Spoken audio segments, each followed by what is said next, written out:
I'm joined by Boston Power Player and President of FBN Construction, Bob Ernst. Bob, thank you for being here. Thanks for having me, Chris. Now, you guys deal with building custom homes and major home renovations. I know when you're doing this, there are multiple pricing models to get the job done. So what are some of these pricing models and really the pros and cons that actually go with them?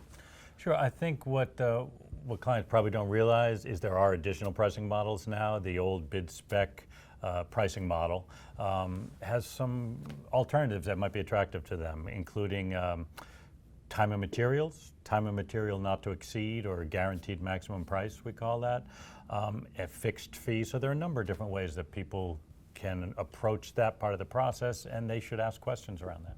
I think one of the biggest concerns for people that are building a home, you hear these horror stories about just dumping more and more money into the project. How do you prevent going significantly over budget?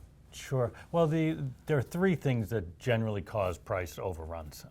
They're unexpected or hidden conditions, whether if you're digging a foundation, you come across ledge or some other soil condition that is more than could be reasonably expected by the builder, and there's not a whole lot you can do about that without investing a lot of money up front.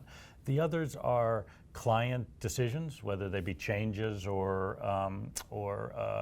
just add-ons that they say, while you're here or as long as we're doing this, we might as well.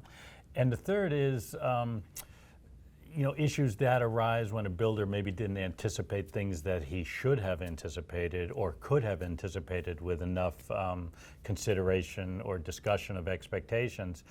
And that's generally the hardest one for people to deal with. So how can the client manage these three different factors? Sure.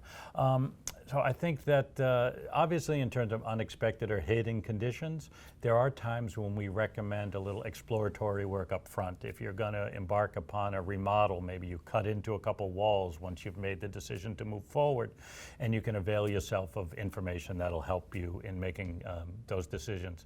Obviously, if you're building a new home, there are test bores and things you can do. You can literally drill holes in the ground to find out what you're dealing with.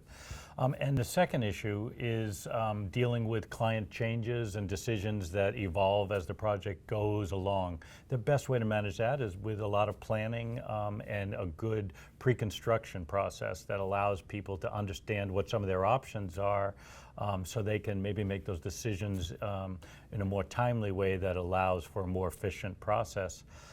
Lastly, the issue of builders not necessarily understanding exactly what it's going to cost to get from point A to point B, running into overruns on their own and needing to come to the table with those. I think a clear description and a clear understanding of expectations up front, and perhaps even a transparent model where the builder can show the costs up front and the discussion can be had about whether that may or may not be enough. It's all about transparency up front, it sounds like. Yeah, it's trust, transparency, and the client understanding the impact of their decisions on their own budget. Great information, Bob. And if you're in the market to build a new home or do a major renovation, you can contact Bob and his team directly by going to fbnconstruction.com. And remember, we have more real estate tips right here on our page on boston.com.